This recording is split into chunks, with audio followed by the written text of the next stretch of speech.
नमस्कार, 20 मिनट 20 खबर में आपका स्वागत है। मैं हूं आपके साथ सुमित गुप्ता।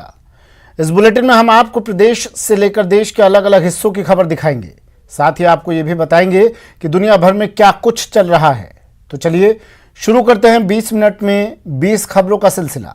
सबसे पहले खबर अपने प्रदेश राजस्थान की।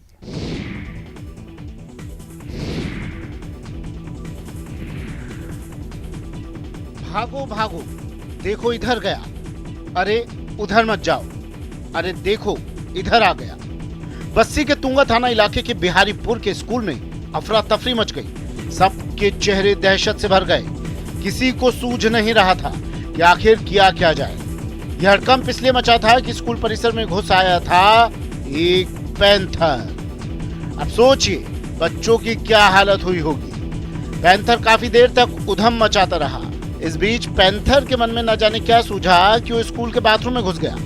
फिर क्या था, स्कूल स्टाफ ने सूझबूझ दिखाई और बाथरूम का दरवाजा बाहर से बंद कर दिया।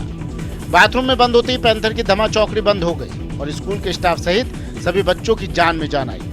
बाद में जयपुर से वन विभाग का रेस्क्यू दल मौके पर पहुंचा और बाथरूम में बंद पैंथर को ट्रैंकुलाइज किया। फिर पैंथर को पिंजरे में डालकर वन विभाग की टीम अपने साथ ले गई। बता दें कि जंगलों से निकलकर पैंथर के आबादी क्षेत्रों में आने की खबरें लगातार सामने आ रही हैं। कुछ दिन पहले ही जयपुर के जगतपुरा इलाके में भी पैंथर आबादी क्षेत्र में घुस गया था, जिसे वन विभाग की टीम ने रेस्क्यू कर जंगल में छोड़ा था। झालावाड़ पुलिस अवैध शराब कारोबारियों के खिलाफ एक्शन में है। अवैध और हथकढ़ शराब के कारोबार पर लगाम लगाने के लिए आबकारी आयुक्त के निर्देश में पूरे जिले में विशेष अभियान चलाया जा रहा है। इसी दौरान चौमहला इलाके की मध्य प्रदेश से लगी सीमा के पास आबकारी विभाग ने छापेमारी की और नदी किनारे चल रहे इस अवैध कारोबार का खुलासा किया। पुलिस ने यहां चल रही 2 दर्जन शराब भट्टियों को ध्वस्त कर दिया और 21,500 लीटर वॉश भी नष्ट किया।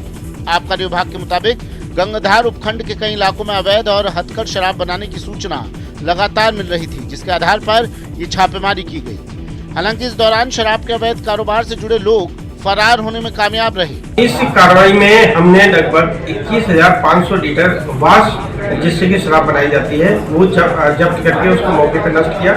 लगभग 21 भट्टियां जो विभिन्न स्थानों पर, जिनके कोरबा, टोकड़ा, अरनिया, दाकाखेड़ी गांव में सिपरा नदी और छोटी काली सिंह नदी के पेटे में चल रही थी, इनको नष्ट किया। झालावाड़ जिले के बाघेर घाटी इलाके में एक बस पलटने और हादसे में कई लोगों की मौत की खबर मिलते ही प्रशासन और पुलिस महकमे में हड़कंप मच गया। देखते ही देखते प्रशासनिक अधिकारी, संबंधित थाना अधिकारी सहित एम्बुलेंस, दमकल और एसडीआरएफ टीमें पूरी तरह हरकत में आ गई और घटनास्थल पर पहुंच गई। घटनास्थल पर लोगों की भारी भीड़ जमा थी और वाहनों की लंबी कतार लगी हुई थी। मौके पर पहुंची सभी टीमों ने राहत और बचाव कार्य की जैसे ही शुरुआत की तो पता चला कि पुलिस और प्रशासन ने आपातकाल की परिस्थितियों से निपटने के लिए बस हादसे की जो सूचना प्रसारित की थी वो मॉक ड्रिल थी। मॉक ड्रिल की बात सुनते ही मौके पर पहुंचे बचाव दल ने राहत की सांस ली। पूरी मॉक ड्रिल के दौरान कलेक्टर भारती दीक्षित और एसपी मोनिका सेन मौजूद रहे, जिन्होंने पूरी प्रक्रिया का बारीकी से निरीक्षण किया। उन्होंने इस मॉक ड्रिल के दौरान पुलिस, प्रशासन और चिकित्सा टीमों की त्वरित प्रतिक्रिया पर संतोष जताया। प्रदेश के दूसरे सबसे बड़े वन क्षेत्र वाले बारां जिले में माफिया जमकर सक्रिय है। यहाँ लकड़ी माफिया पेड़ों की अंधाधुंध कटाई में लगे हैं और वन विभाग कुंभकर्णी नींद में सोया हुआ है। हाल ही में संरक्षित क्षेत्र घोषित हुए शाहबाद के जंगलों में बड़ी संख्या में खैर के पेड़ मौजूद हैं। कत्था बनाने के लिए प्रयोग में लाए जाने के कारण खैर की लकड़ियों के बाजार में ऊंचे दामों पर तस्करी की जाती है। बीते 3 सालों से इस क्षेत्र में लकड़ी माफिया लगातार इन जंगलों को निशाना बना रही हैं। खैर के साथ साथ यहाँ पर सागवान और अन्य इमारती लकड़ियों के पेड़ों की कटाई की जा रही है। माफिया के हौसले इतने बुलंद है कि मुंडियर राजपुर रोड पर 40 बीघा के जंगलों में पेड़ों को काट कर तहस नहस कर दिया। यहाँ बड़े बड़े पेड़ों को ठूंठ में बदल दिया। सबसे बड़ी बात है कि यहाँ से कुछ ही दूरी पर वन विभाग का नाका है, जहाँ 24 घंटे वनकर्मी मौजूद रहते हैं। पूरे मामले पर वन विभाग के अधिकारी घटना के बाद कार्रवाई की बात करते हैं, लेकिन आज तक जंगलों से पेड़ों को साफ करने वाला एक भी आरोपी वन विभाग की पकड़ में नहीं आया है। वहाँ पे टीम बना रखी है और अभी सघन चेकिंग करवाई है और दबिश दी गई है। कुछ जो पेड़ कटते हैं वहाँ पे क्या है कि कुछ रेवेन्यू क्षेत्र में भी फॉरेस्ट खड़ा हुआ है, तो कुछ लोगों ने जैसे वहाँ भी काटा है। आज सूचना भी दी गई है और लगातार दबिश दी जा रही है। कोरोना की तीसरी लहर का असर अभी खत्म नहीं हुआ है, लेकिन सरकार ने सुविधा के लिए गाइडलाइंस में थोड़ी छूट क्या दी, लोगों ने इसका दुरुपयोग शुरू कर दिया है। दौसा से आई तस्वीर बता रही है कि लोग कोरोना को लेकर कितने लापरवाह हैं। दरअसल दौसा के श्याम मंदिर में इन दिनों पाठोत्सव का आयोजन किया जा रहा है। इस दौरान निशान यात्रा का आयोजन किया गया, जिसमें सैकड़ों की संख्या में महिला और पुरुष श्रद्धालु शामिल हुए। इस दौरान हाथ में निशान और सिर पर मंगल कलश धारण कर ये श्रद्धालु ओंकारेश्वर महादेव मंदिर से श्याम मंदिर तक पहुंचे। यात्रा के दौरान कोरोना गाइडलाइंस का जमकर उल्लंघन किया गया। निशान यात्रा में शामिल होने वाले श्रद्धालुओं ने ना तो मास्क लगा रखा था और ना ही सोशल डिस्टेंसिंग की पालना की गई। वहीं सरकार की ओर से निर्धारित संख्या की भी पालना नहीं की गई। सरकार ने धार्मिक समारोह में अधिकतम 100 लोगों के शामिल होने की छूट दे रखी है, लेकिन इस कार्यक्रम में बड़ी संख्या में श्रद्धालु एकत्रित हुए। बुजुर्गों को अपना अस्पताल में खड़े होकर पर्ची लेने का झंझट रहेगा और ना ही डॉक्टर को दिखाने के लिए अन्य रोगियों के साथ कतार में खड़ा होना पड़ेगा। इतना ही नहीं, उनके लिए हॉस्पिटल में अलग से वार्ड भी रहेगा। इन सब के लिए प्रदेश में जिला मुख्यालय स्थित हॉस्पिटल्स में वरिष्ठ नागरिकों के लिए चिकित्सा सुविधा उपलब्ध कराने के लिए ये कवायद चल रही है। राष्ट्रीय स्वास्थ्य मिशन के तहत राष्ट्रीय वृद्धजन देखभाल कार्यक्रम के अंतर्गत जिला अस्पतालों में अब 60 साल से अधिक आयु के नागरिकों के लिए अलग से ओपीडी और आईपीडी की व्यवस्था होगी। इस वार्ड में 10 बेड होंगे और सभी वार्ड आधुनिक सुविधाओं से युक्त होंगे। करौली के जिला चिकित्सालय में भी इस यूनिट के लिए प्रशासनिक और वित्तीय स्वीकृति जारी हो चुकी है। इसके बाद फर्नीचर और चिकित्सकीय उपकरणों के लिए टेंडर प्रक्रिया भी शुरू हो गई है। हॉस्पिटल सूत्रों के मुताबिक अगले महीने तक वरिष्ठ नागरिकों को यहां पर सामान्य चिकित्सालय में ये सुविधाएं मिलने लगेगी।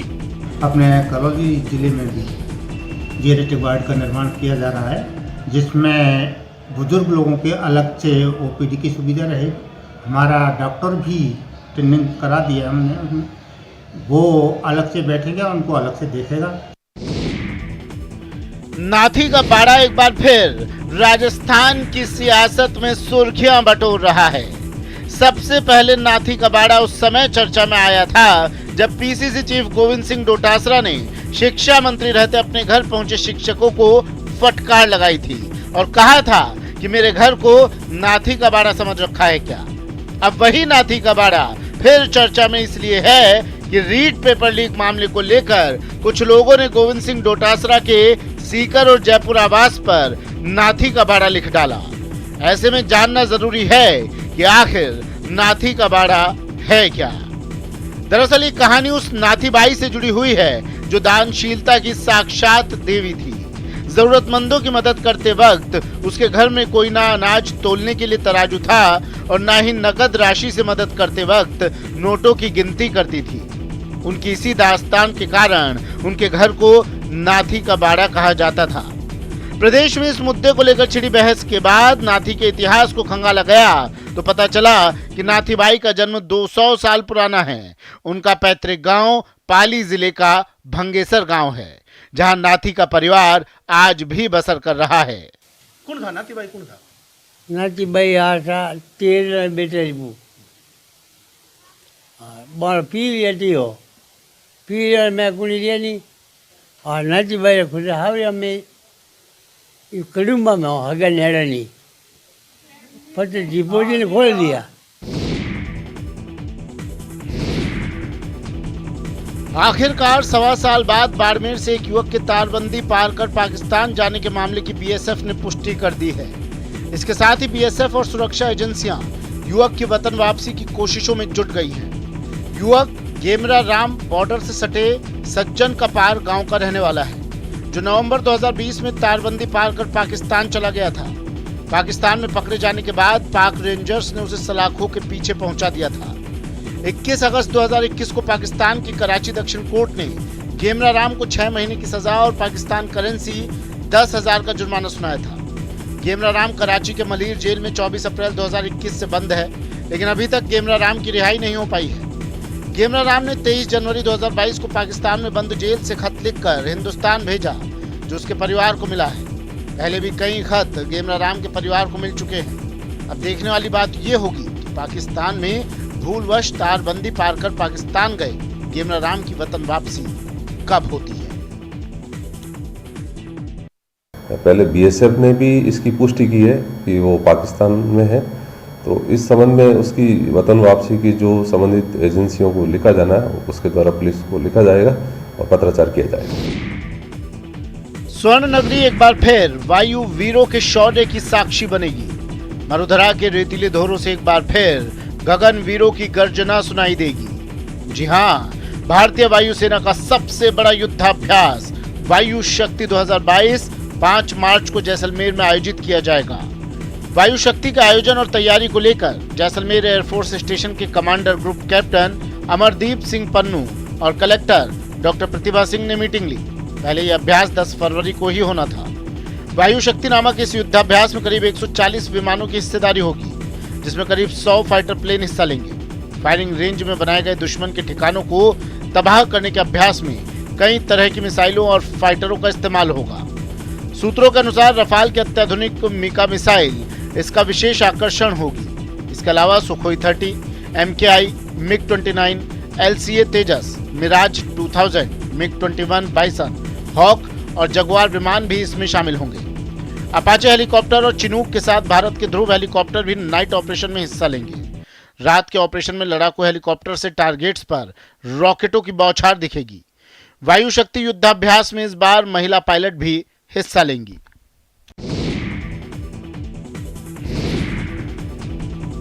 कहा जाता है कि विद्यादान महादान है। पवन ने खुद तो विद्यादान नहीं किया, लेकिन उससे भी बड़ा काम किया।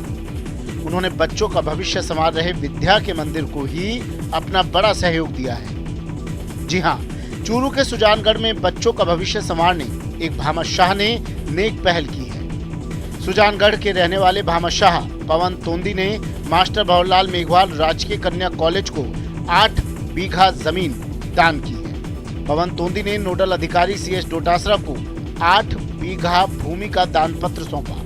इसके लिए तहसील कार्यालय में विधिक रूप से राजकीय महाविद्यालय के नोडल अधिकारी के नाम से दस्तावेज पंजीकृत करवाकर दान पत्र उपखंड अधिकारी मूलचंद लूनिया, तहसीलदार गोविंद राम बगड़िया की मौजूदगी में नोडल अधिकारी CS डोटासरा को सौंपा गया। तहसील कार्यालय में आयोजित सादे कार्यक्रम में कई गणमान्य लोग मौजूद रहे।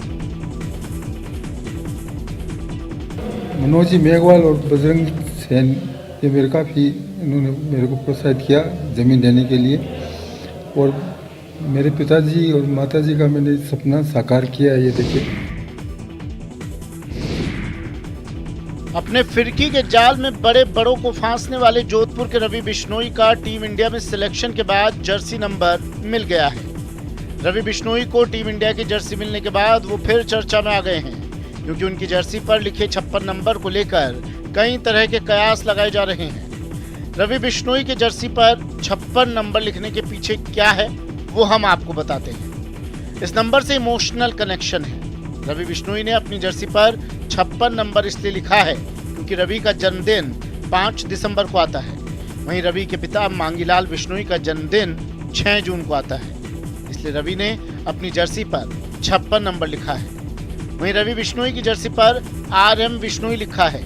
इसका मतलब R रवि और M मतलब मांगीलाल, जो रवि के पिता हैं। दोनों को मिलाकर जर्सी का नाम पूरा होता है। रवि ने अपने सोशल मीडिया अकाउंट पर जर्सी के साथ फोटो भी शेयर की। रवि के पिता मांगीलाल एक शिक्षक हैं और बेटे की इस कामयाबी के बाद बहुत खुश हैं। अब रवि बिश्नोई की पहचान से अब पिता की पहचान होने से बहुत खुश हैं। और चलिए अब देख लेते हैं कुछ अन्य राज्यों की खबरें। महाराष्ट्र के पुणे में गुरुवार की देर रात हुए हादसे ने 7 लोगों की जान ले ली। हादसा उस समय हुआ जब मॉल के निर्माण के दौरान लोहे का स्लैब गिर गया और वहां काम कर रहे कई मजदूर इसकी चपेट में आ गए, जिनमें 7 मजदूरों की मौत मौके पर ही हो गई, जबकि 3 गंभीर रूप से घायल हो गए। यह हादसा येरवड़ा इलाके में शास्त्री वाडिया बंगले के पास हुआ, जहां मॉल के बेसमेंट में लोहे का स्लैब ढह गया। बताया जा रहा है कि स्लैब डालने के लिए 16 मिलीमीटर के लोहे के वजनदार सरिये से जाली बनाई गई थी। जाली के सहारे खड़े मजदूर काम पर लगे हुए थे। अचानक यह लोहे की विशालकाय जाली काम कर रहे 10 मजदूरों पर गिर पड़ी। भारी भरकम जाली के नीचे दबे मजदूरों के शरीर में लोहे के सरिये घुस गए। हादसे की जानकारी मिलते ही दमकल विभाग मौके पर पहुंची। जाली को कटर से काटकर दबे मजदूरों को बाहर निकाला गया। येरवडा पुलिस ने केस दर्ज कर मामले की जांच शुरू कर दी है।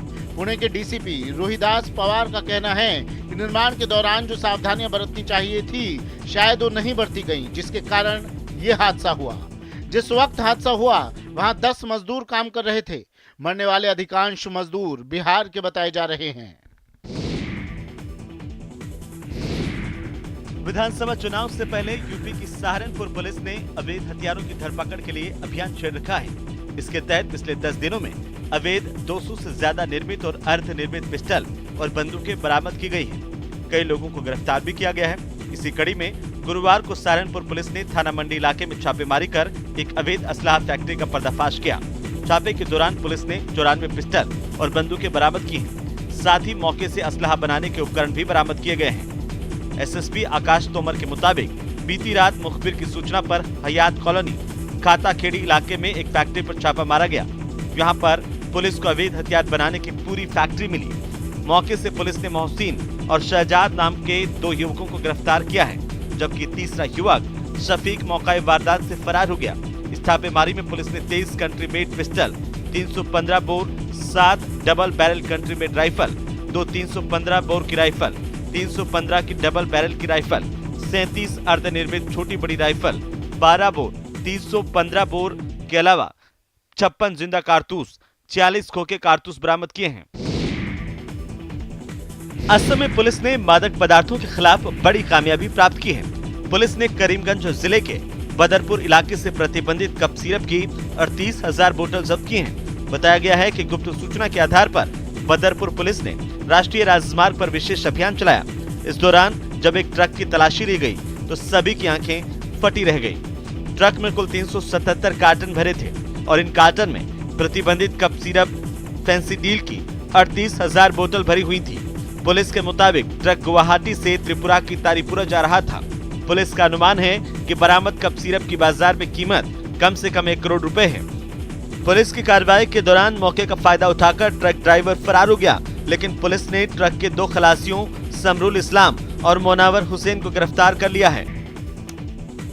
पाक से लगी अंतर्राष्ट्रीय सीमा पर कठुआ जिले के हीरानगर सेक्टर में तारबंदी के आगे 20 साल बाद गेहूं की फसल लहला रही है। उपजाऊ जमीन पर तनकर खड़ी ये फसल किसानों की आर्थिक स्थिति सुधारने का मादा रखती है। तभी तो तारबंदी के आगे जमीन पर खेतीबाड़ी करने के लिए सरकार किसानों को भरपूर सुविधाएं देने के लिए तैयार है। जम्मू कश्मीर सरकार ने किसानों के कंधे पर हाथ रखकर साथ देने का वादा किया है। कृषि विभाग के प्रधान सचिव नवीन चौधरी ने हीरानगर सेक्टर के चक गंगा गाँव का दौरा कर तारबंदी के आगे लगी गेहूं की फसल का निरीक्षण किया। इसी दौरान उन्होंने किसानों को तारबंदी के आगे की जमीन पर खेतीबाड़ी करने के लिए प्रोत्साहित किया। उन्होंने जांडी, जंगीचक, गंगूचक, हरिपुर गांव का भी दौरा किया। इस मौके पर एक कार्यक्रम का भी आयोजन किया गया। बीएसएफ की पोस्ट पर आयोजित इस कार्यक्रम में कृषि विभाग के प्रधान सचिव नवीन कुमार को किसानों ने अपनी समस्याएं सुनाई। किसानों से बातचीत के दौरान चौधरी ने कहा कि इस बार कृषि विभाग ने बीएसएफ की मदद से 150 एकड़ पर गेहूं की खेती की है। तारबंदी के आगे खेती करने वाले किसानों को कृषि विभाग बीज, खाद, मशीनरी सभी सुविधाएं मुहैया करवाएगा। इस जमीन को आबाद करने में बीएसएफ की बड़ी भूमिका रही है। इतना ही नहीं, कृषि विभाग की तरफ से बीएसएफ को एक ट्रैक्टर दिया जाएगा, जिससे वो निजी तौर पर भी तारबंदी के आगे उगी घास और झाड़ियों को साफ करा सकें। पहाड़ों की रानी मसूरी में ताजा बर्फबारी से यहाँ के लोगों के चेहरे खिल उठे हैं। लोग जमकर बर्फबारी का लुत्फ उठा रहे हैं। वहीं व्यापारियों के चेहरे भी खिल उठे हैं। गुरुवार को बदले मौसम के बाद मसूरी, धनौल्टी, बुरांसखंडा, पीरीटिब्बा, सुरकंडा देव जैसी जगहों पर जमकर बर्फबारी हो रही है। इससे लोग काफी खुश हैं। लोगों की माने तो मसूरी शहर में पिछले दिनों ना के बराबर बर्फबारी हुई है। ऐसे में ताजा बर्फबारी ने एक बार फिर यहाँ के व्यापारियों और लोगों की उम्मीदें जगा दी हैं। मसूरी में भी जमकर बर्फबारी होने से यहाँ और भी ज्यादा पर्यटकों के आने की उम्मीद है। जाहिर है, ज्यादा पर्यटक आएंगे तो यहाँ के लोगों का व्यवसाय और रोजगार में भी बढ़ोतरी होगी। दूसरी तरफ बर्फबारी होने से ठंड काफी बढ़ गई है। मसूरी और आसपास के क्षेत्र में बर्फबारी को लेकर प्रशासन और पुलिस पूरी तरीके से अलर्ट है। वहीं पुलिस की ओर से यातायात को व्यवस्थित करने के लिए एक्शन प्लान तैयार किया गया है। पुलिस ने बताया कि अगर धनौल्टी में ज्यादा बर्फबारी होती है तो वहां पर बेवजह लोगों को नहीं जाने दिया जाएगा। जिन लोगों की होटल में बुकिंग है वहां के स्थानीय लोगों को जाने की अनुमति होगी। मसूरी में भी यातायात व्यवस्था को दुरुस्त करने के लिए पुलिस पूरे तरीके से तैयार है। मौसम विभाग ने आने वाले दिनों में भी ऊंचाई वाले क्षेत्रों में बारिश और बर्फबारी होने की संभावना जताई है। हिमाचल प्रदेश की राजधानी और पहाड़ों की रानी शिमला ने फिर से बर्फ की सफेद चादर ओढ़ ली है। करीब 12 दिन में शिमला में दूसरी बार बर्फबारी होने से हिल्स क्वीन शिमला में हजारों सैलानी पहुंच गए हैं। बर्फबारी के पूर्वानुमान के बाद ही बड़ी संख्या में सैलानियों ने शिमला का रुख करना शुरू कर दिया था। गुरुवार सुबह हुई बर्फबारी के बाद दिन भर बड़ी संख्या में सैलानी शिमला पहुंचे। इससे पर्यटन कारोबारी भी चहक उठे हैं। शहर के होटलों में ऑक्यूपेंसी करीब 70% पहुंच गई है। वहीं वीकेंड पर इसके 100% रहने का अनुमान जताया जा रहा है। शिमला के पर्यटन कारोबारियों के लिए बर्फबारी वरदान साबित हो रही है। बर्फबारी होते ही पंजाब, हरियाणा, चंडीगढ़, उत्तर प्रदेश और दिल्ली से भारी संख्या में सैलानी शिमला पहुंच रहे हैं। रिज मैदान और मॉल रोड पर सैलानी ही सैलानी नजर आ रहे हैं। सैलानियों ने बर्फबारी का नाच गाकर लुत्फ उठाया। रिज मैदान पर सैलानी बर्फबारी के दौरान फोटोग्राफी करते दिखाई दिए। आसमान से गिरते बर्फ के फाहों के बीच सैलानी घुड़सवारी का लुत्फ उठाते न रहे। चर्च से रानी झांसी पार्क जाने वाली सड़क पर टूरिस्ट एक दूसरे पर बर्फ फेंकते और बर्फ पर फिसलने का मजा लेते दिखाई दिए। दुनिया की उत्पत्ति हमेशा से एक रहस्य बनी हुई है और इसको लेकर लगातार खोज जारी है। दुनिया के अलग अलग हिस्सों में भूवैज्ञानिक पृथ्वी की आयु का पता लगाने की कोशिशों में जुटे हुए हैं। इस बीच गुजरात के महिसागर में कडाणा डैम के पास मानव और डायनासोर की उत्पत्ति से पहले पानी के भंवरों से बने हुए 65 करोड़ साल पुराने पत्थर मिले हैं। वडोदरा के 2 जियोलॉजिस्ट पुष्पराज सिंह और तीर्थराज सिंह के मुताबिक ये पत्थर करीब 65 करोड़ साल पुराने हैं। उन्होंने बताया कि यहाँ पर जलीकृत पत्थर यानी रेत से जब पत्थर का सृजन हुआ तब उस पर बने जल भंवर का डिजाइन। चीन में आज से